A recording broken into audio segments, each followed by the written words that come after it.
وہ رات گزر گئی، پھر اور کئی راتیں گزر گئیں۔ صلاح الدین ایوبی انتظامی کاموں اور جنگی فوج تیار کرنے میں اتنا مصروف رہا کہ ناجی کی دعوت قبول کرنے کا وقت نہ نکال سکا۔ علی بن سفیان نے اسے ناجی کے متعلق جو رپورٹ دی اس سے وہ پریشان ہو گیا۔ اس نے علی سے کہا، تو اس کا مطلب یہ ہے کہ یہ شخص صلیبیوں سے زیادہ خطرناک ہے؟ یہ ایک سانپ ہے جسے مصر کی عمارت آستین میں پال رہی ہے۔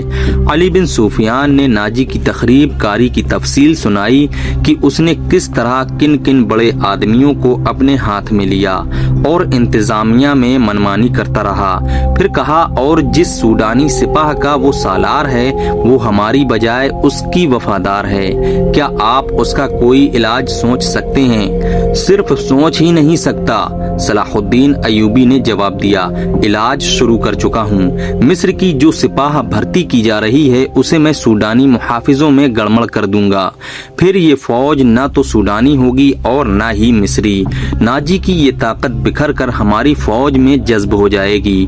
ناجی کو میں اس کے صحیح ٹھکانے پر لاؤں گا، اور میں یہ بھی وثوق سے کہہ سکتا ہوں کہ اس نے صلیبیوں کے ساتھ بھی گٹھ جوڑ کر رکھا ہے۔ علی بن سفیان نے کہا، آپ سلطنت اسلامیہ کو ایک مضبوط مرکز پر لا کر اسلام کو وسعت دینا چاہتے ہیں، مگر ناجی آپ کے خواب کو دیوانے کا خواب بنا رہا ہے۔ تم اس سلسلے میں کیا کر رہے ہو؟ صلاح الدین ایوبی نے پوچھا۔ یہ مجھ پر چھوڑ دیں، علی بن سفیان نے جواب دیا، میں جو کچھ کروں گا وہ آپ کو ساتھ ساتھ بتاتا رہوں گا۔ آپ مطمئن رہیں، میں نے اس کے گرد جاسوسوں کی ایسی دیوار چن دی ہے جس کی آنکھیں بھی ہیں، کان بھی ہیں، اور یہ دیوار متحرک ہے۔ یوں سمجھ لیں کہ میں نے اسے اپنے جاسوسی کے قلعے میں قید کر لیا ہے۔ صلاح الدین ایوبی کو علی بن سفیان پر اس قدر اعتماد تھا کہ اس سے اس کی درپردہ کارروائی کی تفصیل نہ پوچھی۔ علی نے صلاح الدین ایوبی سے پوچھا، معلوم ہوا ہے کہ وہ آپ کو جشن پر مدعو کر رہا ہے؟ اگر یہ بات صحیح ہے تو اس کی دعوت اس وقت قبول کیجیے گا جب میں آپ کو بتاؤں گا۔ ایوبی اٹھا اور ہاتھ پیٹھ کے پیچھے رکھ کر ٹہلنے لگا۔ اس کی آہ نکل گئی، وہ رک گیا اور بولا، بن سفیان، زندگی اور موت اللہ کے ہاتھ میں ہے۔ بے مقصد زندگی سے کیا یہ بہتر نہیں کہ انسان پیدا ہوتے ہی مر جائے؟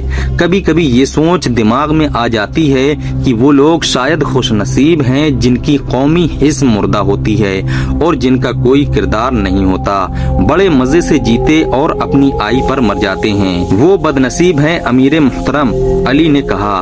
ہاں بن سفیان، صلاح الدین ایوبی نے کہا، میں جب انہیں خوش نصیب کہتا ہوں تو یہی بات معلوم نہیں کون میرے کان میں کہہ دیتا ہے جو تم نے کہی ہے، مگر سوچتا ہوں کہ ہم نے تاریخ کا دھارا اس موڑ پر نہ بدلا تو ملت اسلامیہ بکھر کر وادیوں، جنگلوں اور صحراؤں میں کھو جائے گی۔ ملت کی خلافت 3 حصوں میں بڑھ گئی ہے، امیر منمانی کر رہے ہیں اور صلیبیوں کے اعلی کار بنتے جا رہے ہیں۔ مجھے یہ ڈر بھی محسوس ہونے لگا ہے کہ مسلمان اگر زندہ رہے تو وہ ہمیشہ صلیبیوں کے غلام اور اعلی کار رہیں گے۔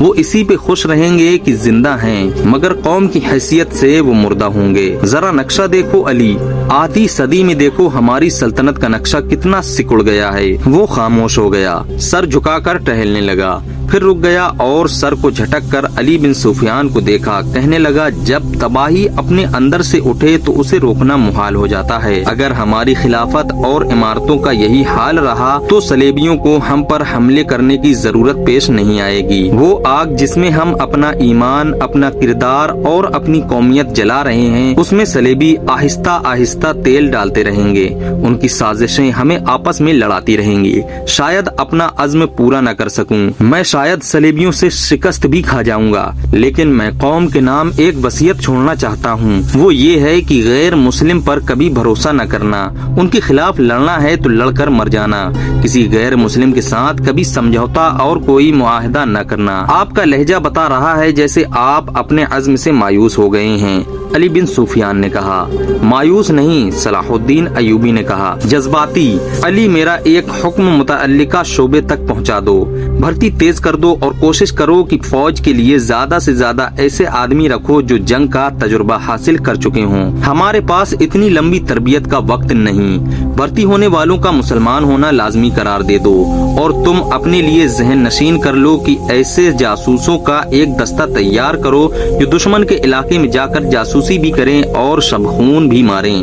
یہ جابازوں کا دستہ ہوگا، انہیں خصوصی تربیت دو، ان میں یہ صفت پیدا کرو کہ اونٹ کی طرح زیادہ سے زیادہ عرصہ پیاس برداشت کر سکیں، ان کی نظریں عقاب کی طرح تیز ہوں، ان میں صحرائی لومڑی کی مکاری ہو اور وہ دشمن پر چیتے کی طرح جھپٹنے کی مہارت، دلیری اور طاقت کے مالک ہوں، ان میں شراب، حشیش وغیرہ کی عادت نہ ہو اور عورت کے لیے وہ برف کی طرح ٹھنڈ ہوں۔ بھرتی تیز کر دو بن سفیان، اور یاد رکھو میں ہجوم کا قائل نہیں، مجھے لڑنے والوں کی ضرورت ہے، خواہ تعداد تھوڑی ہو، ان میں قومی جذبہ ہو اور وہ میرے عزم کو سمجھتے ہوں، کسی کے دل میں یہ شبہ نہ ہو کہ اسے کیوں لڑایا جا رہا ہے۔